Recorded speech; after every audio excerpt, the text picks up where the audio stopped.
I used to dread getting my running workouts in. I remember waking up and being like, I planned for 2 miles and this is going to suck, and really dragging my feet to get out there. And now I run marathons and 50Ks for fun, sometimes with no sleep. And I was thinking about this morning on why is that, and what happened, and why do I enjoy it when I used to hate it. Because when I got into it, it was really difficult. And I mean, it still is difficult, though there's some sort of joy associated with it. I did half marathons cold turkey. There was this girl I was dating, and she told me she was running a half over the weekend, and I was like, hey, can I join you? And she's like, you don't train. And I was like, well, how long is it? It can't be that bad. And so I did a couple of half marathons with her. And then when we broke up, I had no reason to run anymore. And so I just did my own thing. I wrestled in high school. And then in January 2020, my mom texted me and she said, hey, there's this half marathon this weekend. She texted me on a Wednesday. The race was on a Saturday. And I was like, well, I don't really train, but I know I can do it. And she was like, maybe you could replace some of those old memories with your ex, so why not? And so I went and ran the half marathon. And I ran like sub 2 hours. I don't know. It might have been like a 140 or something. I can't remember. I think it was 141. And I didn't train for it. And I did really well in shoes that had holes in them because I didn't go buy new running shoes before the race.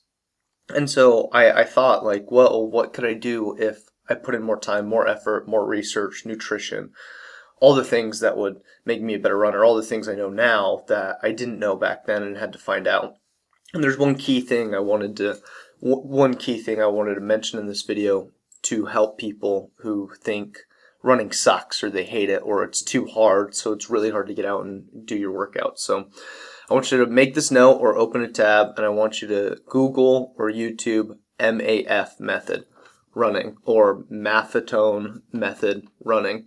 And there, you're going to find a blog or a video that explains it much better than me. But the way I want you to think about it is you basically have different systems when it comes to running. So you got your aerobic with oxygen, anaerobic without oxygen. So we're talking aerobic is zone 1, zone 2 type stuff where it's slower and your heart rate's beating slower, not as fast, and it's more endurance based, versus anaerobic is like intervals, sprints, tempo, things like that when your heart rate is getting up there. And so when people get into running, this is really important. When people get into running, a lot of the times they're worried about pace. And I get that. You have a race you want to run and things like that. But if you're trying to get into running and enjoy it, my big tip is to slow down, because as you look at Maffetone method or MAF method, what you find is a big focus on low aerobic and low heart rate training. And so what happens, and this happened to me, when I started running after that half marathon in 2020, I would go and do 2 miles at a 7:30 pace. And it was cool because I was running fast, but when I started looking at my heart rate, I'm up in 170s, 180s, and I can't keep that going for forever. But the idea is if you run at a lower heart rate over the course of a long period of time, your heart rate is going to come down and you'll be able to run faster with the same heart rate. So think about it this way. What is more efficient and less exhausting? Running 10-minute miles at a 160 beats per minute or 10-minute miles at 140 beats per minute? Well, the latter, obviously. Your heart is beating less, so it's more efficient, but you're able to do the same pace. So it's not as intense on the body, and it's a lower aerobic type of workout. And so if you think running is hard, but you know you want to get into it, slow down. Go figure out what your heart rate zones are. Run in heart rate zone 2 or 1, and take your time with things, because you don't need to blast yourself every single run. And that's what I was doing because, what else did I know back then? But as I started looking into it and build research and do research, I found that this was a way to, one, make running enjoyable, less difficult. I started to enjoy it because I wasn't like breathing heavy every single run for hours on end.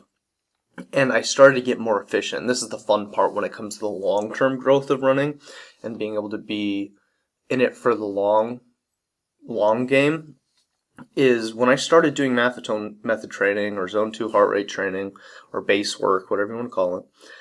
I started out running like 14, 13, 15-minute miles, which was really painful at first because I had to keep my heart rate under 140 beats per minute. And so I would go out and run at a 10, 11-minute mile, and then my heart rate would cross over to 145, and so I'd walk. and then I'd run again and walk when my heart rate went up, and run and walk and run and walk.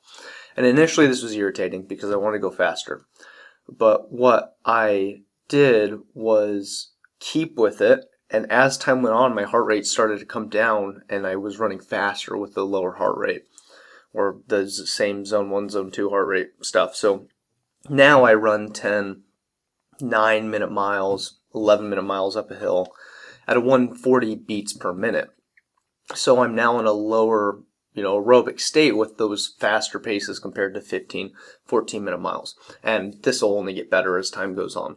So if you're considering running for the long term, this is something that's definitely beneficial. Keeps you from being injured, keeps you from being burnt out. It's a little bit easier to get out to your workouts when you have easy days and you don't have to push yourself and mentally grind it out per se. You just go stay at your heart rate, get more efficient. That's my tip. So if you like running, you want to get into running, maybe you've been running for a while and you're just looking for the next thing to work on, focus on. My name is Reese Jones, for those of you who don't know me.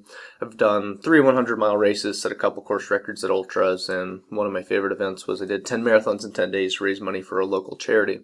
So if you like running content, I'm on a mission to help people get fitter, faster, be able to love running, stay in love with running, and work through or completely avoid injuries. And I've learned a couple things here and there over the course of the last 10 years of running. So if that kind of stuff interests you, hit that subscribe button. If not, no worries. I appreciate your time either way. I know it's pretty valuable. So I look forward to seeing you out on the trails or maybe in the next video. Peace.